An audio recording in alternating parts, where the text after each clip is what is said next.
Hello people, I am Sky Demolisher and welcome back for another From the Collections Friday, a series where I take things from my collection and show it to you, my viewers. And this week it is my Masters of the Universe Origins Skeletor.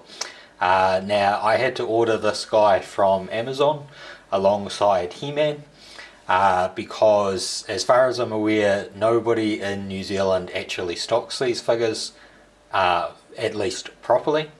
The Pop Guardian has got Panther, not the flocked variety, the normal plasticky one, and I think they also got the Eternian Royal Guard. But other than that, they've got like the Revelations figures, Revelation figures, and I didn't enjoy Revelation, so I'm not buying that line. But I wanted a more updated version of He-Man and Skeletor, and these are basically like updated versions of the 80s figures. So they've got far more articulation, like the originals had the like kind of movable legs and arms and a movable head, in that the head would spin around, the arms could do a full like rotation forwards or backwards for most of them, not all of them, because some of them had gimmicks. Some would have like waist rotation, but that might be linked into their little gimmick, which was to like swing an axe harder or whatever. And the legs, although they could move, I think really they weren't made to stand in action poses or anything, which these ones kind of are.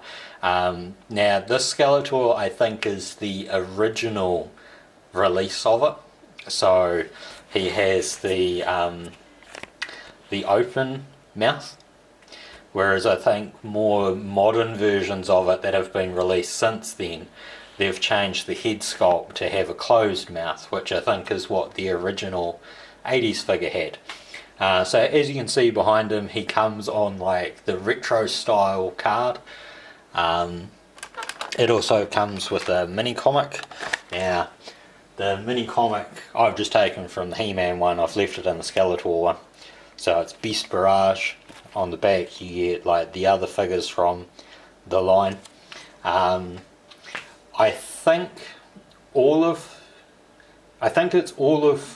like the first wave came with the same comic, and if it's not all of the same wave got the same comic, He-Man and Skeletor came with the same comic, and the others might come with a different one, but I'm pretty sure they all came with the same thing. And the back of the card there also has like the retro style artwork, the other figures in the wave, and the basically like the gimmicks, so you can fit the Havoc staff into the hand and twist into powerful battle positions. So they've basically like recreated the original card sort of thing. Not that I remember the original cards particularly well, because that was like 30 odd years ago. So you can see he's got a really nice sculpted face. I know some people don't like the open mouth, but I don't mind it. And I know some people had really janky face sculpts, or at least the face painting for it was janky, but I don't mind it. On the back it's got the same sort of clip system that the original figures had. The armour is very similar to the original ones, but I won't be pulling it off him or anything. You can see he's got its Havoc staff. He does actually come with his half of the power sword, but one of the issues with these power swords is that they've got one really good sword side and one side that's not so good, because you meant to combine the two sword halves together. All around very, very nicely sculpted figure. Still has that very muscly look. I've got the Havoc staff on him because that's what I see him using more traditionally in the cartoons and stuff. nicely sculpted like waist skirt or waist armour, and he's still got the furry breeches like, you know, classic figures did. Now, pull it back. Articulation wise, he actually has like, you know, the up and down movement, bit of side to side. I would say he does do the full 360. I'm not going to force it because, you know, if I snap the head off, I have to order another of these from America, and it takes about a month for it to arrive. There's articulation at the shoulder, kind of ugly joints really, but, you know, gives them far better range of motion than the original. There's movement at the elbows. I do find them to be quite tight though. Rotation at the wrists, and you know, that motion forwards and backwards. I tend to find with my one, he drops the Havoc staff quite a few times, so it's sort of hard to get it. Other people I've noticed have managed to get the power sword, you know, like in the hand, but I kind of feel like they might have bent the fingers for him to hold it properly, and I don't want to put too much pressure on that to, you know, end up snapping it or anything.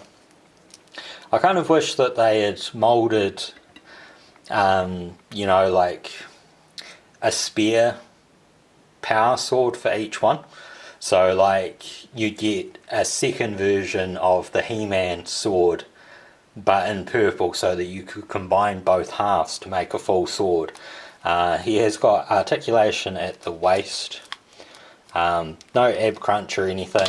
Whoops. There is articulation at the knee. I will say that the knee joints and the elbow joints are quite tight. There's articulation at the boot, which is nice, but you've got to really watch it, because if you go like that, you can see that it's sort of off. And there's articulation at the feet, and that, so they've got like a swivel around there and the up and down motion, so far better coverage for posing and stuff. Now, some people have probably seen on my Instagram that I've got like, you know, a sort of small diorama set up for the Skeletor and for He-Man, and you've probably been wondering what this was, which I generally have off this hand. You know, I sort of, it's not perfect, but you know, I put that on, and I have this end connected to He-Man's shield, so that, you know, it holds it a bit better. That is actually taken from a Mighty Morphin Power Rangers, what is it? Pumpkin wrapper, I think is what he's called. I got that figure from Armageddon, and basically I wanted this, and I wanted the pumpkins from it that could be fit onto the heads of figures roughly this size, normally 6-inch figures, and stuff. So I've got this as like a bit of magic that he's using from his hand instead of the Havoc staff. And on the underside there you can see he has got peg holes, so if you've got probably the standard Nika type base, he will actually be able to stand with a base if you want him to have a base, but you don't necessarily have to. It's kind of unfortunate they didn't come with alternate hands. That goes for Skeletor and He-Man. So you've basically got like one hand that's open like that, and one hand that's sort of closed enough to hold the weapons or other accessories, which is quite nice. I believe they've also moulded the scale for this to work so that if you still had like the original Castle Grayskull or the original Masters of the Universe figures, they're in the same scale. They have already reissued a number of the vehicles and other stuff, and I know that there's far more things to come. But like I said, New Zealand wasn't lucky enough to actually get these as like a normally stocked product, so I had to order them off Amazon and pay to get them shipped to New Zealand. So while I can probably pick up a Castle Grayskull for, I think it's a little over $100 New Zealand, it costs almost the exact same price for the Castle Grayskull to be sent to New Zealand that it would be just to buy one. So I'll probably never have one, but it's one of those things I've always wanted as a child. I suppose the only other thing I should point out is that they really did a great job on sculpting the armour. I think maybe if you gave it a bit of a black wash or something, then it would help the details pop out a bit more. But this is very much in line with what the original figures were like. So all around, I absolutely love it.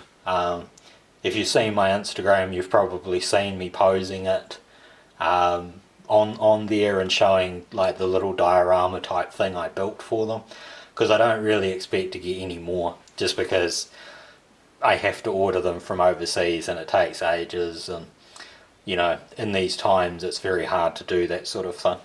So I hope you've enjoyed this, and until next time, take care of yourselves. Bye.